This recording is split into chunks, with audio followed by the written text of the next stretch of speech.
श्री कुंकुन देव रचित ग्रंथादिया समय साल पे स्वाध्याय चल रहा है। इसमें आश्रव अधिकार चल रहा है। आगे 164 से अपना आश्रव अधिकार शुरू हुआ था। 180 गाथा तक है। 17 गाथा का अधिकार है। इसमें 64, 65, 164, 165, 166 और 167 4 गाथा हो गई है। आज 168 गाथा शुरू करेंगे। तो देखो, दो गाथा पीछे जावे तो 167वीं गाथा में ऐसा कहा कि मोहराग देश भावी आश्रव है। जो मोहराग देश भाव होते हैं उसको ही आश्रव कहा। और उसके पहले की गाथा 166 नंबर की थी। उसमें ये कहा था कि ज्ञानी के इन आश्रव का अभाव है। मतलब 166 गाथा में कहा ज्ञानी को आश्रव का अभाव है। 167वीं गाथा में कहा मोहराग देश ही आश्रव है। और ये आज चलेगी 168 नंबर की गाथा। उसमें यह बता रहे हैं कि ज्ञानी के रागादि भावों से अमिश्रित भाव ही उत्पन्न होता है। मतलब क्या कह रहे हैं, ये गाथा का मूल पॉइंट क्या है। जो ज्ञानी को समय समय पे भाव होता है वो भाव रागादि से अमिश्रित होता है। रागादि से मिला हुआ नहीं होता है। उसको रागादि के साथ एकत्वपना नहीं होता है।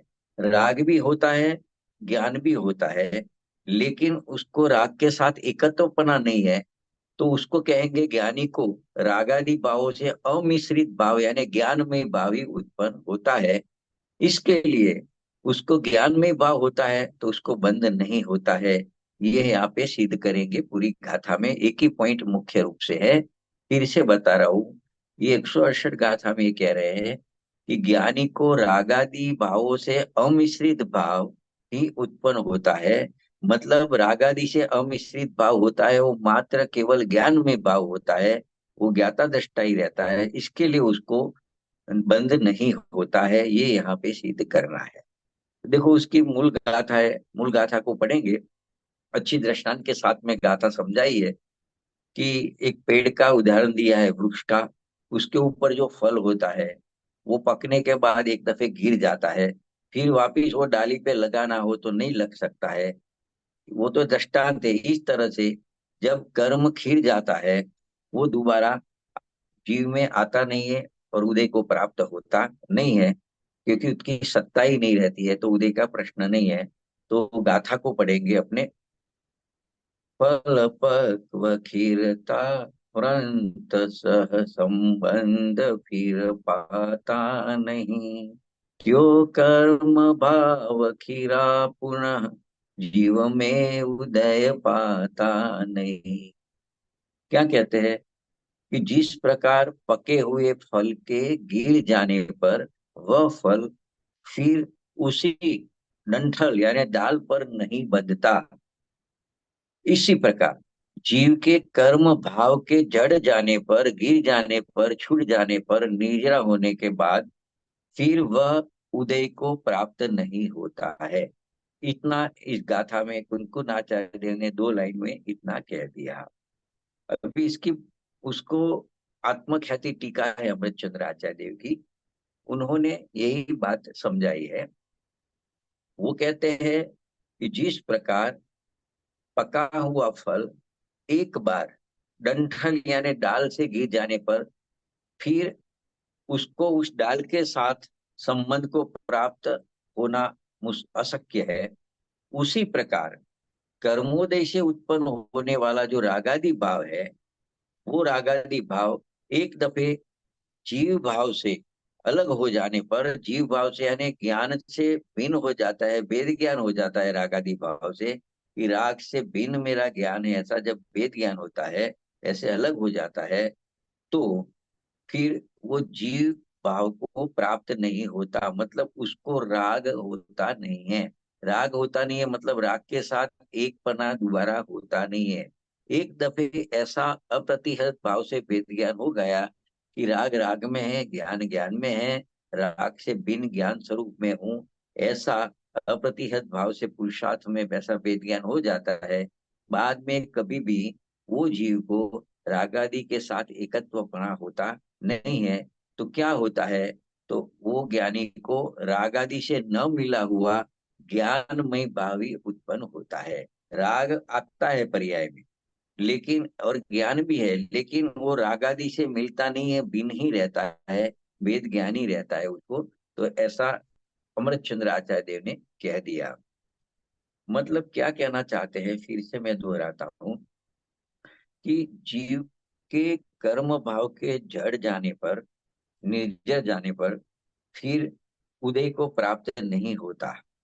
तो गाथा के इस कथन का आत्मख्यातिकार ने अमृतचंद्राचार्य ने ये अर्थ किया कि कर्मोदय से उत्पन्न होने वाला रागादि भाव जीव भाव से एक बार अलग हो जाने पर यानी ज्ञान श्रद्धान में वो उसका ज्ञाता बन जाता है, उसको कहते हैं उसके अलग हो गया। तो ऐसा अलग हो जाने पर फिर वो जीव का भाव को प्राप्त नहीं होता। मतलब उसको कभी भी रागादि भावों से एकता बुद्धि या स्वामित्वपना प्रकट नहीं होता है। तो ज्ञानी को क्या होता है, तो बस ऐसा रागादि से न मिला हुआ ज्ञान में भाव उत्पन्न होता है। देखो, पंडित जयचंद जी छाबड़ा साहब अमृतचंद्र आचार्य देव के बाद में हुए। उन्होंने ग्रंथकार कुनकुन आचार्य देव और टीकाकार अमृतचंद्र आचार्य देव के भाव को भावार्थ में इस प्रकार से स्पष्ट किया है। यदि ज्ञान एक बार रागादि से भिन्न परिणमित हो जावे, तो वह ज्ञान पुनः दोबारा कभी भी रागादि के साथ मिश्रित नहीं होता। इस प्रकार उत्पन्न हुआ और रागादि के साथ नहीं मिला हुआ ज्ञान में भाव ज्ञानी को सदा रहता है। फिर जीव अस्थिरता रूप से रागादि में युक्त होता है, वह निश्चय दृष्टि से संभव है ही नहीं। मतलब क्या कहते हैं कि एक बार अप्रतिपाती भाव से, यानी ऐसा ढढ़ क्षयिक भाव से, मतलब क्या कहते हैं कि रागादि से भिन्न मेरा ज्ञान है, ऐसा जब परिणमन हो जाता है, फिर वो ज्ञान कभी भी राग के साथ मिश्रित नहीं होता है। तो फिर ज्ञानी को भाव तो होते हैं, लेकिन राग आदि के साथ नहीं मिला हुआ ऐसा ज्ञान में भाव ही सदा प्रकट होता है। फिर अस्थिरता का जो राग होता है, तो वो राग से ज्ञानी को एकत्व होता है, ये निश्चय दृष्टि से संभव नहीं है। मतलब वो कभी एकत्व को प्राप्त होता नहीं है। तो ऐसा पंडित जयचंद जी साहब का कहना है। और उन्होंने कहा कि ज्ञानी के चारित्र मोह का जो राग है तो अल्प बंध तो होता है, लेकिन निश्चय दृष्टि से देखे तो उसको बंध ज्ञानी को है ऐसा कह सकते नहीं है। क्योंकि वो तो सदा ही राग से अबद्ध, अस्पष्ट ही परिणमन करता है। मतलब राग अपने राग से भिन्न पड़ा हुआ ज्ञानी उसको प्रकट होता है। वो न राग से बनता है, न राग को स्पर्श करता है। राग को स्पर्श करता नहीं है, मतलब वो रागादि भाव मेरा है, राग करना मेरा कर्तव्य है, ऐसा भाव कभी आता नहीं है। तो वो उसके लिए यहाँ पे शब्द यूज किया कि अबद्ध स्पष्ट रूप से ज्ञानी निरंतर परिणमन करता है, बढ़ता है। इसके लिए वो राग होता है उससे अल्पबद्ध होता है, तो वो गिना नहीं जाता है। तो वहां ऐसा कहते हैं कि निश्चय दृष्टि से देखे तो उसको ज्ञानी को बंध है ही नहीं। तो इस प्रकार से आगे उनको कहना है कि ज्ञानी को मिथ्यात्व, एक दूसरा उनका ये अपेक्षा है, बंद नहीं होता उसकी, कि ज्ञानी को मिथ्यात्व जब नहीं होता है, राग का एकत्व नहीं होता है, तो वो मिथ्यात्व के साथ जो और बंधने वाली प्रकृतियां है, वो जो सामान्य रूप से अनंत संसार का कारण बनती है, तो वो प्रकृतियां भी जैसे मूल से कटे हुए वृक्ष के हरे पत्ते के समान वो सूख जाता है। मतलब बाकी जो प्रकृति है वो भी नष्ट हो जाती है मिथ्यात्व के साथ वाली। तो मिथ्यात्व तो होता नहीं है, तो मिथ्यात्व के साथ में रहने वाली प्रकृतियां भी जैसे मूल से उसको काट दो, फिर वो पत्ते होते हैं हरे पत्ते, वो सूख जाते हैं, शीघ्र ही सूख जाते हैं। इस प्रकार से इसकी प्रकृतियां भी सूख जाती है। तो ऐसा यहाँ कहते हैं। देखो, शॉर्ट में फिर से दो लाइन में उसको बोलते हैं। यदि ज्ञान एक बार रागादि से भिन्न ज्ञान में परिणमित हो जावे, तो वह ज्ञान पुनः दोबारा कभी भी रागादि भाव से मिश्रित नहीं होता।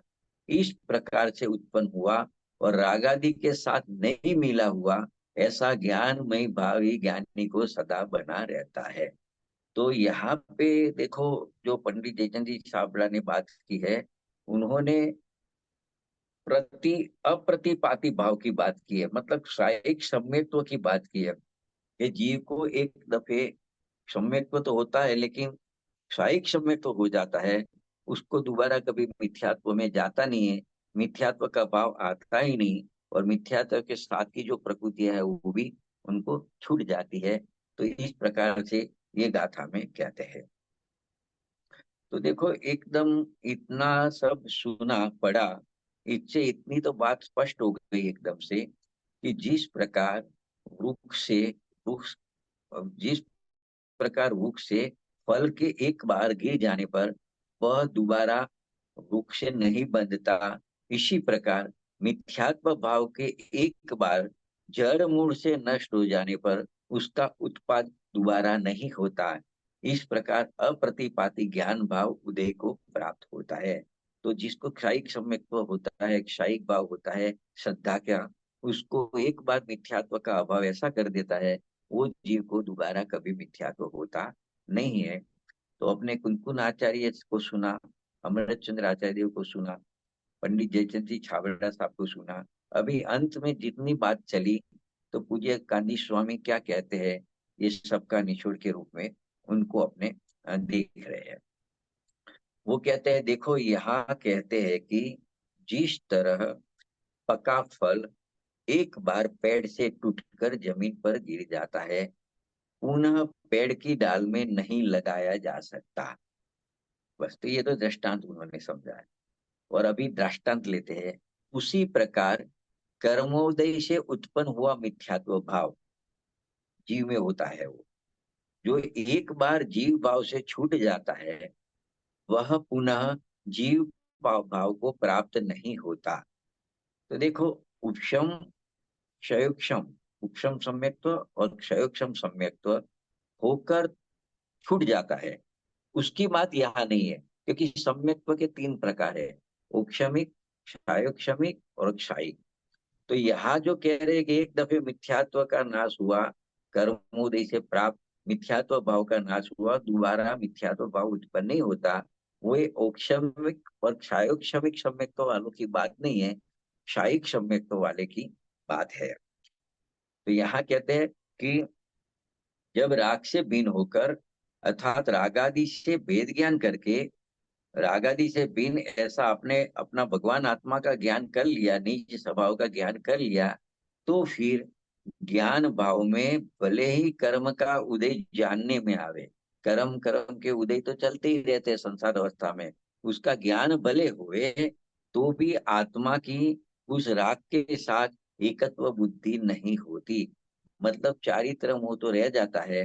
तो राग को जानता भी है ज्ञानी, राग जाना हुआ प्रयोजनवान है, तो जानता तो है, लेकिन उसके साथ एकत्व बुद्धि ज्ञानी को नहीं होती।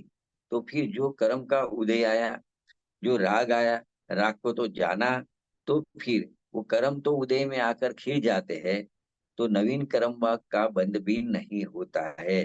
तो यहाँ आचार्य देव जो बात कर रहे हैं, वो अप्रतिहत स्वभाव बताते हैं कि ऐसा स्वभाव है आत्मा का कि एक दफे वो जो मतलब पर्याय का ज्ञान का भी ऐसा स्वभाव है, एक दफे राग का एकत्व तोड़ देवे और राग से बीन ऐसे अपनी आत्मा का ज्ञान श्रद्धा अनुभव कर लेवे और अप्रतिहत भावे ऐसा कर लेवे, तो कभी उसको बाकी चारित्र मुंह का राग उदय में आता है, उसको जानता तो है, लेकिन उसके साथ कभी एकत्व को प्राप्त नहीं होता। जो एकत्व को प्राप्त होते हो वापिस मिथ्यात्व में आ जावे। लेकिन ऐसे जीव की बात नहीं है, जिसने एक दफे राग का एकत्व तोड़ा, मिथ्यात्व का नाश किया, उसको राग आता है चारित्र मोह का, लेकिन उसके साथ एकत्व को प्राप्त नहीं होता, यानी मिथ्यात्व भाव उसको होता नहीं है, ये कहना है। देखो, दूसरी बात क्या कहते हैं कि मिथ्यात्व कर्म का उदय खिल जाने पर, मतलब पुराना कर्म था वो उदय माया आके नीजर गया। ज्ञानी को पुनः राग का बंध हो और राग से एकत्व हो, ऐसा कभी बन सकता नहीं है। राग का कर्म का उदय तो चलेगा, चारित्र होने का, तो राग आएगा, लेकिन वो राग के साथ बंधेगा एकत्व मानकर, ममत्व कर्तृत्व भुक्तृत्व करके, ऐसा कभी हो सकता नहीं है। तो जिसने राग की एकता तोड़ दी और ज्ञायक भाव से एकता कर ली, अपने स्वभाव से एकता कर ली, अथवा ऐसा भी कह सकते हैं जिसने स्वभाव सन्मुख का पुरुषार्थ किया, राग की एकता तोड़कर उसका अनुभव किया, वह जीव कभी गिरता नहीं है। मतलब उसको जो सम्यक दर्शन प्रकट हुआ, सम्यक प्रकट हुआ, वो कभी मिथ्यात्व में जाता नहीं है। तो इस प्रकार से 168 गाथा में ये बात समझाई कि जीव एक दफे राग से भिन्न हो गया, राग का एकत्व तोड़ दिया, तो दोबारा कभी राग से एकता करके मिथ्यात्व में आता नहीं है। सम्यक्त्व किया वो किया, वो चलेगा धारावाही, और पूर्णता को केवल ज्ञान लेके शिव दशा की प्राप्ति कराएगा। तो इस प्रकार से 168 गाथा चली। अमृत चंद्र आचार्य देव ने गद्य में तो टीका लिखी, उन्होंने पद्य में भी टीका की है इस गाथा के बाद में। उसमें एक काव्य लिखा है, वो काव्य का क्या भाव है, वो भावार्थ को अपने पढ़ेंगे। देखो क्या कहते हैं। भाव राग देश मोहिर्विनायो जीवस्य शाद ज्ञान निर्भूत रुंदन शर्वान द्रव्य कर्मास्त्रोधान एषो भाव सर्वभाव श्रवाणम। क्या कहते हैं, जीव का जो राग देश मोह से रहित और ज्ञान से रहित रचित, दो बात है, किसी से रचा हुआ है और किसी से रहित है। तो जीव का भाव बता रहे हैं कि जीव का जो राग देश मोह से रहित और ज्ञान से रचित भाव होता है, एक बात। और दूसरा, जो सर्व द्रव्य द्रव्य कर्म के आश्रव समूह को रोकने वाला है, ऐसा ज्ञान में भाव है। वो ज्ञान में भाव सर्व भाव आश्रव के अभाव स्वरूप है, ऐसा यहाँ पे कह रहे हैं। देखो फिर से बोलता हूं, यहाँ जीव का वह भाव बताया है जिसको ज्ञान में भाव कहा। वो ज्ञान में भाव कैसा है, तो एक तो मोह राग देश से रहित है और ज्ञान से रचित है, ज्ञान से बना हुआ है। जैसे अपना स्वभाव देखो, आत्म स्वभाव, उसमें मोह राग देश नहीं है, वो पूरा ज्ञान में ही है। उसको जिसकी दृष्टि होती है, अनुभव होती है, ज्ञान होता है, वो ज्ञान भी कैसा होता है, वो ज्ञान भी राग देश से मोह से रहित होता है, और वो भी ज्ञान से रचा हुआ यानी ज्ञान में ही होता है। तो ऐसा ज्ञान में भाव जो होता है, वो सर्व भाव आश्रवों के अभाव स्वरूप है। मतलब उसमें कोई भी किंचित मात्र भी राग मेरा है ऐसा भाव उसको रहता नहीं है। कोई पण प्रकार का विकार वो द्रव्य स्वभाव में तो है ही नहीं। लेकिन पर्याय की बात करें तो पर्याय में ऐसा ज्ञान में भाव प्रकट होता है कि वो एक भी विकार को, कोई भी विकार को स्वीकारता नहीं है, वो प्योरली ज्ञान में भावी बनता है। तो ऐसा ये कलश में कहा है। देखो इस कलश का सामान्य अर्थ किया, श्लोकार्थ किया, पंडित जयचंद जी छाबड़ा साहेब ने उसके ऊपर भावार्थ लिखा है। उसमें लिखा है कि जो जीव का ज्ञान में भाव है वो मिथ्यात्व रहित भाव होता है। मतलब ऐसा भी कह सकते हैं कि मिथ्यात्व रहित जो भाव है वही ज्ञानमय भाव है, एक बात। और वह ज्ञानमय भाव राग देश मोह से भी रहित होता है, और वो ज्ञानमय भाव द्रव्य कर्म के प्रवाह को रोकने वाला है। और इसीलिए वह भाव ही, मतलब जो राग से भिन्न पड़ा हुआ ज्ञानमय भाव ही भाव आश्रय के अभाव स्वरूप है। मतलब क्या कहना है कि संसार का कारण एक तो मिथ्यात्व है, इसीलिए मिथ्यात्व संबंधी राग आदि का अभाव जब हो जाता है, तो फिर उसके बाद में सर्व भाव आश्रव का अभाव हो जाता है। ये यहाँ पे कहा गया है। तो देखो, राजमल जी पांडे साहब ने इस कलश के ऊपर टीका लिखी है। उन्होंने तो बहुत शॉर्ट में निपटाया। उन्होंने कहा अशुद्ध भाव और शुद्ध भाव, दो बात की। जो रागमय भाव है, मिथ्यात्व भाव है, उसको अशुद्ध भाव कहा। और जो ज्ञानमय भाव है, उसको शुद्ध भाव कहा।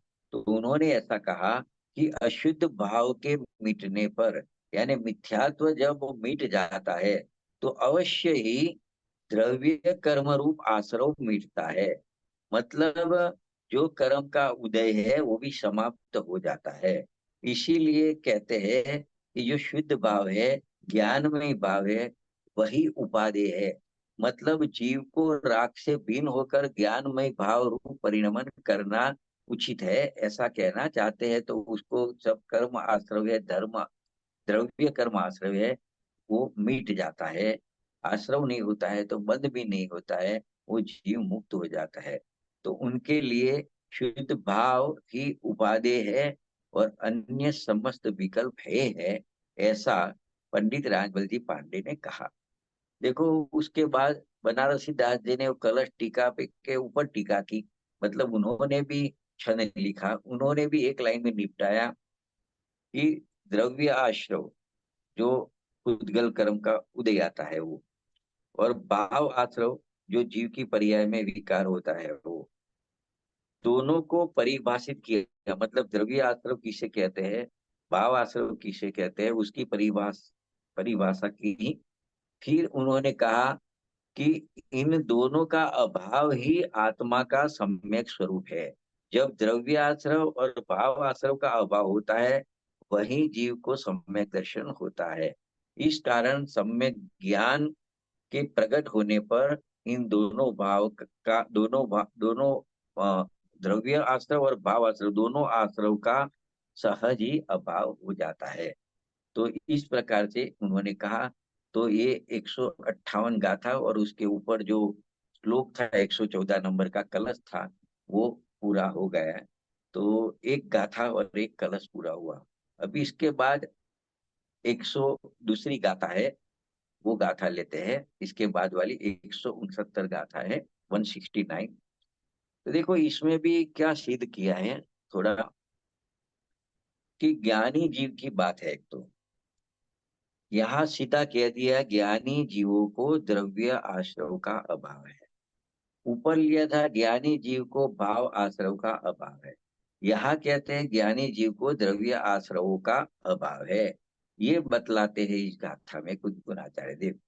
तो मूल गाथा को पढ़ते हैं कि क्या है। जो सर्व पूर्व निबंध प्रत्यय वर्तते है ज्ञानी के, वे पृथ्वी पिंड समान है, कर्मान शरीर निबद्ध है। क्या कहते हैं, द्रव्य आश्रय का अभाव है ज्ञानी को ये बताना है।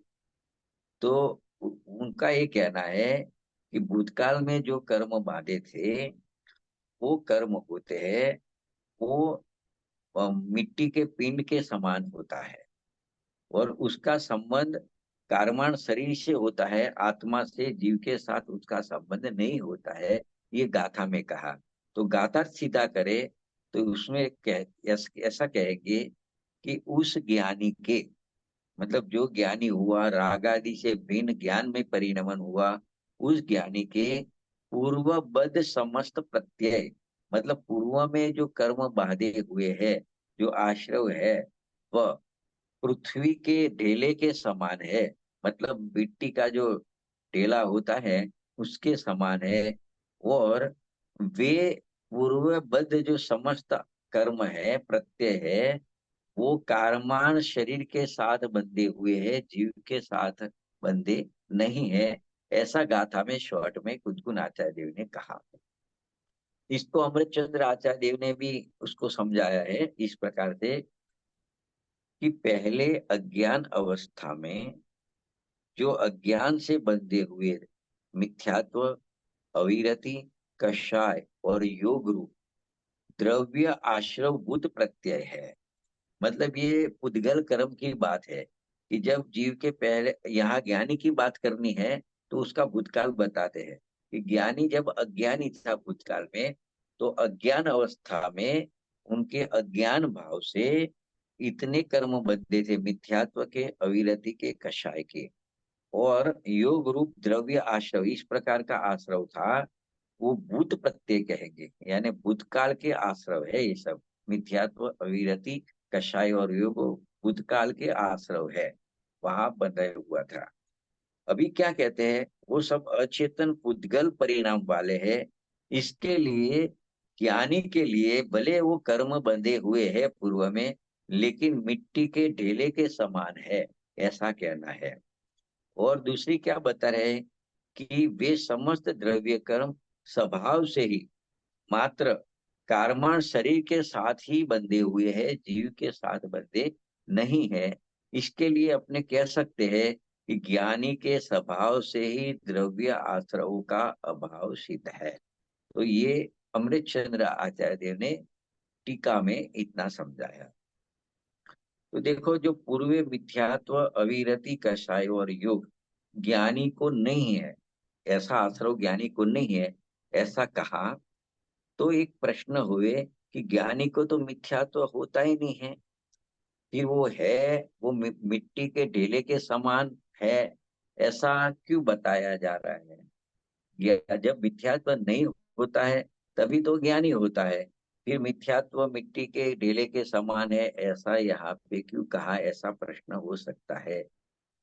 उसका उत्तर ये है कि जब ज्ञानी को मिथ्यात्व समझो कि होता है, वो बात कहे अगर कि वो ढेले के समान है, तो वो औक्षमिक सम्यक दृष्टि और सायोक्षमिक सम्यक दृष्टि की अपेक्षा से बात है कि उसको जो पुराना मिथ्यात्व है, सत्ता में पड़ा हुआ है, वो माटी के ढेले के समान है। क्योंकि औक्षमिक सायुग सम्यक दृष्टि को क्यों बताएंगे? क्योंकि जो क्षायिक सम्यक दृष्टि होता है, उसको तो ये द्रव्य मिथ्यात्व यानी पुद्गल मिथ्यात्व की सत्ता होती ही नहीं है, तभी तो क्षायिक सम्यक दृष्टि बनता है। लेकिन औक्षमिक सम्यक दृष्टि और सायोक्षमिक सम्यक दृष्टि होते हैं, उनको तो द्रव्य मिथ्यात्व की सत्ता रहती है। देखो, उसको अलग तरीके से समझे। क्या कहते हैं, सम्यक दर्शन होता है, उसको कर्म की अपेक्षा से तीन प्रकार का कहा जाता है: औक्षमिक सम्यक्त्व, सायोक्षमिक सम्यक्त्व और क्षायिक सम्यक्त्व। तो देखो, भाव की, जीव के भाव की अपेक्षा से देखो ना, तो तीनों में से किसी को भी मिथ्यात्व भाव होता नहीं है, तभी तो वो सम्यक तो होता है। एक बात। और ये तो भाव की बात है। और जो मिथ्यात्व नाम का कर्म है, तो कर्म का उदय भी किसी को नहीं होता है। मिथ्यात्व कर्म का अगर उदय हुए, तो जीव के नियम से मिथ्यात्व के परिणाम उस समय देखे जावे। लेकिन जब सम्यक्त्व के परिणाम है, उपशमिक सम्यक्त्व वालों को भी सम्यक्त्व का परिणाम है, क्षायोग शमिक सम्यक्त्व वालों भी सम्यक्त्व का परिणाम है, और क्षायिक सम्यक्त्व वाले को भी सम्यक्त्व का परिणाम है। इसका मतलब मिथ्यात्व भाव नहीं है, मिथ्यात्व कर्म का उदय नहीं है। अभी मिथ्यात्व कर्म की सत्ता की बात करें, तो तीन सम्यक दृष्टि में से किस जीव के पास सत्ता होती है? तो देखो, जो क्षायिक सम्यक दृष्टि होता है, उसकी सत्ता में तो मिथ्यात्व कर्म की सत्ता का नाश हो जाता है, तो उसको तो वो जड़ कर्म है ही नहीं, अंदर सत्ता में बंधे हुए भी नहीं है। ओक्षमिक क्षायोक्षमिक सम्यक दृष्टि के मिथ्यात्व नाम का कर्म उदय रूप नहीं होता है, लेकिन सत्ता तो पड़ी रहती है। तो ऐसा जीव है, क्षायोक्षमिक सम्यक दृष्टि और ओक्षमिक सम्यक दृष्टि, उसके पास जो सत्ता में कर्म मिथ्यात्व नाम का कर्म है, वो माटी के ढेले के समान है, ऐसा यह समझाना चाहते हैं। तो प्रश्न था कि ज्ञानी को मिथ्यात्व तो होता ही नहीं है, तो वो माटी के ढेले के समान है, वो बात कहाँ से आई? तो तीन जगह पे मिथ्यात्व बताया। एक तो जीव का मिथ्यात्व भाव भी हो सकता है, वो तो तीनों सम्यक दृष्टि में से किसी को नहीं है। जीव को मिथ्यात्व का उदय आ सकता है मिथ्यात्वपना में, लेकिन वो भी नहीं है, क्योंकि यह सम्यक दर्शन की पोजीशन है, मिथ्या दर्शन की पोजीशन नहीं है। और सत्ता की बात करें, मिथ्यात्व नाम का कर्म जो पूर्व में बाधा हुआ है अज्ञान अवस्था में, तो ये क्षायिक सम्यक दृष्टि को तो उसकी सत्ता भी नहीं है, सत्ता का नाश हो गया है। लेकिन औक्षमिक सायुक्षमिक वाले को मिथ्यात्व कर्म की सत्ता बनी रहती है, पूर्व में बाधा हुआ कर्म सत्ता में पड़ा रहता है। तो यहाँ पे वो मिथ्यात्व कर्म को माटी के ढेले के समान कहा है। तो फिर दूसरा प्रश्न ये होता है कि पृथ्वी के ढेले या माटी के ढेले समान कहा मिथ्यात्व कर्म को, इसका क्या अर्थ? इसका अर्थ यहाँ शॉर्ट में ऐसा लेना है कि जैसे पृथ्वी का या माटी का ढेला होता है, वो आत्मा के अहित करने में निमित्त नहीं होता कभी भी, उसी प्रकार सत्ता में पड़ा हुआ द्रव्य मिथ्यात्व नाम का कर्म आत्मा को मिथ्या दृष्टि बनाने में निमित्त भी नहीं है। वो कभी भी एक दफे वो सम्यक दर्शन प्रकट किया तो यहाँ ऐसा भाव उसका लिया है कि वो कभी मिथ्यात्व उदय में आने वाला नहीं है। उस हिसाब से यहाँ पे बात चल रही है। और आचार्य जैन सेन ने उसको अलग ढंग से बताया। उन्होंने कहा कि सत्ता में पड़े हुए जो द्रव्य मिथ्यात्वादी कर्म होते हैं, वो पृथ्वी के पिंड के समान अकिंचित कर कहते हैं उसको। अकिंचित कर मतलब वो कुछ कर नहीं सकते। जैसे कोई पत्थर होवे तो अपने को लग सकता है, कोई अपने ऊपर फेंके तो, लेकिन माटी का ढेफा अपने ऊपर फेंके तो अपने को कुछ नुकसान पहुंचाता नहीं है। इस तरह से यहाँ जो सत्ता में मिथ्यात्व कर्म पड़ा रहता है, वो माटी के ढेले के समान है, मतलब जीव का कुछ अहित करने वाला नहीं है। तो ये उनको बताना है। फिर वो मतलब उन्होंने आगे कहा, उन्होंने ये बात समझाने के लिए विष का उदाहरण लिया कि जैसे मुट्ठी में रखा हुआ विष होता है, तो उसके समान वो कारमान शरीर के रूप में सत्ता में रहता है द्रव्य मिथ्यात्व कर्म। तो क्या कहते हैं कि जब तक उसका उदय नहीं आता, तब तक जीव को मिथ्यात्व संबंधी दुख भी होता नहीं है, बाधा भी होती नहीं है। इस कारण ज्ञानी को उसको मिथ्यात्व होता नहीं है, इसके लिए उसको नवीन कर्म का आश्रय भी होता नहीं है। यह उनका कहने का भावार्थ है। देखो क्या समझाना चाहते हैं दीक्षाचार्य देव कि जहर कितना भी खतरनाक क्यों न हो, जहरीला क्यों न हो, जब तक उसे खाया नहीं जाएगा तब तक उससे कोई खतरा नहीं होएगा। क्योंकि मुट्ठी में रखा हुआ जहर अपनी असर दिखाने में असमर्थ होता है। तो यहाँ पे कहते हैं जिस जिस तरह वो जहर नहीं खाओ तब तक नुकसान नहीं पहुंचाता, खाली मुट्ठी में होता है, वो अपनी शक्ति अपना सामर्थ्य दिखा नहीं सकता है। उसी प्रकार द्रव्य कर्म जब तक उदय में नहीं आता है, सम्यक तो बना है तो उदय में नहीं आने वाला है, तो भले सत्ता में पड़ा है, लेकिन जब तक उदय में नहीं आता तब तक कोई कार्यकारी नहीं होता, उसको कहते हैं अकिंचित कर। मतलब वो जीव को दुख होने में निमित्त पड़ता नहीं है, क्योंकि सत्ता में पड़ा हुआ द्रव्य कर्म पृथ्वी के पिंड के ढेले के समान अकिंचित करी होता है, अथवा अकार्यकारी भी होता है। तो स्वामी जी ने, कांजी स्वामी ने भी इसको थोड़ा अपने ढंग से अच्छी तरह से समझा है। उन्होंने सीधी अपनी गायक स्वभाव से बात चालू की है कि जिसने अपने गायक स्वभाव को राग से भिन्न कर दिया, राग से भिन्न मेरा गायक स्वभाव है ऐसा जान लिया, अनुभव कर लिया, और पर्याय में ज्ञान और आनंद का स्वाद ले लिया है, ऐसे धर्मात्मा जीव को पूर्व में जो अज्ञान से कर्म बंधे हुए थे, जड़ परमाणु बंधे हुए थे, अथवा दर्शन मोह का जो अंश पड़ा है, वो क्षमिक सम्यक्त्व के होने पर भी रहता है। मतलब उसको औक्षमिक सम्यक्त्व है तो भी वो रहता है, क्षमिक सम्यक्त्व है तो भी वो रहता है। लेकिन वो पड़ा हुआ कर्म द्रव्य कर्म तथा उसके साथ में रहने वाले अविरति कषाय व योग रूप जितने भी द्रव्य आश्रव प्रत्यय होते हैं, वो भले सत्ता में पड़े रहते हैं, किंतु वो एक तो अन्य द्रव्य रूप है, वो जीव से कुछ भिन्न द्रव्य है। जीव चेतन है, वो सब अचेतन है। और ऐसे अचेतन पुद्गल परिणाम वाले होने से वो मिथ्यात्व अविरति कसाय और योग ज्ञानी की दृष्टि में मिट्टी के ढेले के समान ही है, क्योंकि उसकी दृष्टि तो अपने स्वभाव में पड़ी है। और जब तक स्वभाव में दृष्टि बनी रहती है, तब तक वो सुखी रहता है। वो उसका मिथ्या तो अविरति कषाय उसको दुख में निमित्त पड़ते नहीं है। तो यहाँ कहते हैं कि जिस प्रकार मिट्टी का ढेला होता है वो अजीव है और ज्ञान का गेय बनता है, उसी प्रकार जो कर्म प्रत्यय है सत्ता में पड़े है वो भी अजीव है और गेय है, ज्ञान का गेय बनता है।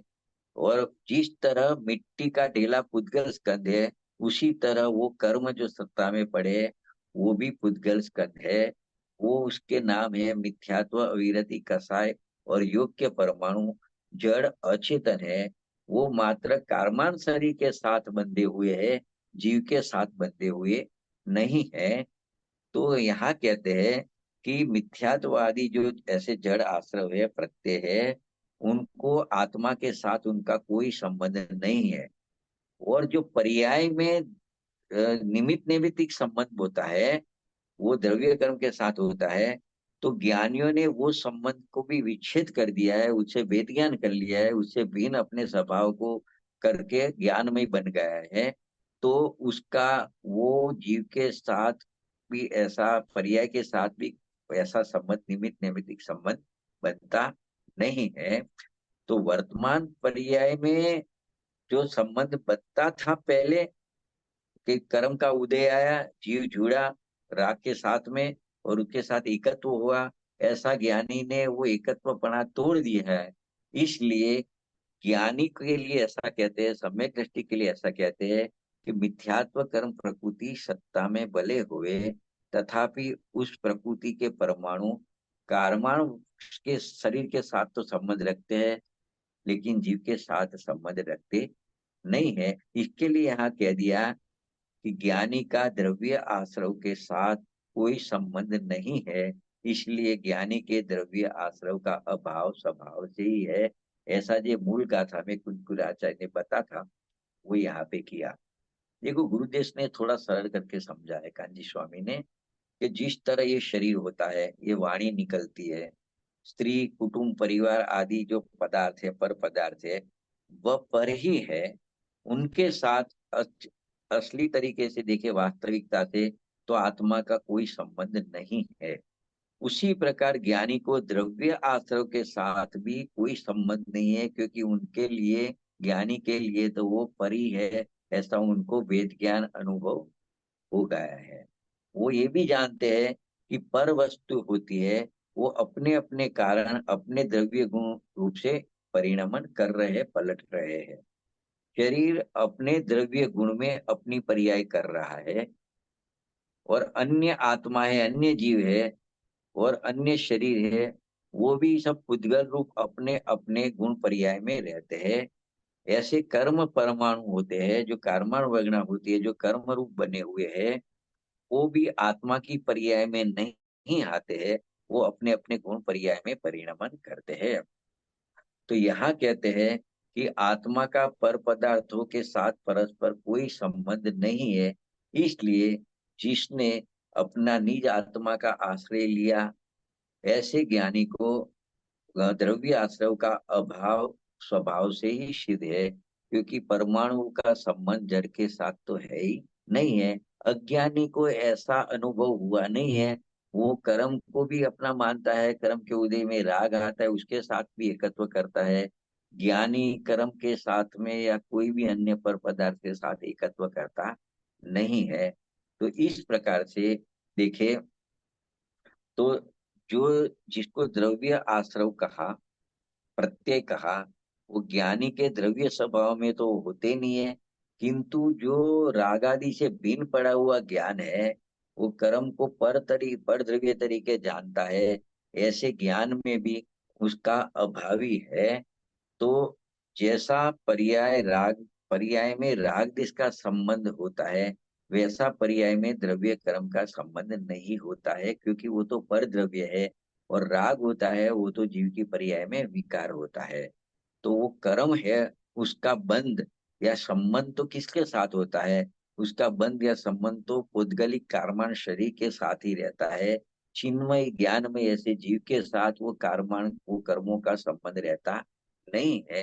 तो इस प्रकार से ऐसा कह देते हैं कि ज्ञानी का कर्म के साथ कोई भी संबंध नहीं है।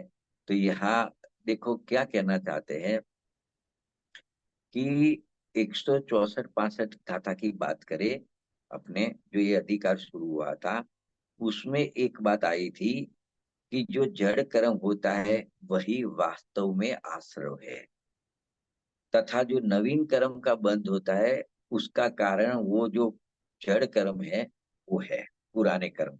एक बात, लेकिन क्या कहते हैं कि जो मिथ्यात्व राग देश रूप परिणमन करता है जो जीव अपने अज्ञान भाव से, उनको ही पुराने कर्म का उदय आता है, वो नए कर्म को बांधता है।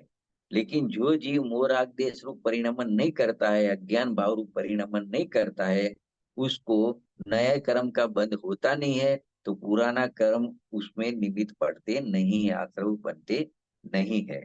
तो यहाँ कहते हैं मिथ्यात्व व राग नहीं करेगा जीव तो कर्म का उदय नवीन कर्म के आश्रव का कारण नहीं होगा। इस कारण इस अपेक्षा से ज्ञानी को द्रव्य आश्रव का अभाव है, ऐसा कहा है, क्योंकि वो तो अज्ञान रूप परिणमता है ही नहीं, तो उसको नया कर्म बनता नहीं है, तो वो पुराने कर्म को आश्रव कहने में आता नहीं है। तो उसको ज्ञानी को द्रव्य आश्रव है ही नहीं है, उसका अभाव है, ऐसा इस गाथा में कहा है। और दूसरी बात देखें तो जो द्रव्य आश्रव होता है वो तो पुद्गल होता है, तो पुद्गल का जीव के साथ खरेखर कोई संबंध नहीं है। दूसरी बात कहे, तीसरी बात कहे तो ज्ञानी को तो भाव आश्रव का अभाव है, भाव आश्रव यानी उसको मिथ्यात्वादी भाव है ही नहीं। इसके कारण पुराने जो कर्म होते हैं वो नए कर्म का बंध का कारण नहीं बनते हैं। इसके लिए भी कह दिया कि ज्ञानी को द्रव्य कर्म नहीं है। इस प्रकार ज्ञानी को द्रव्य आश्रव का अभाव ही है, ये 169 गाथा में सिद्ध किया।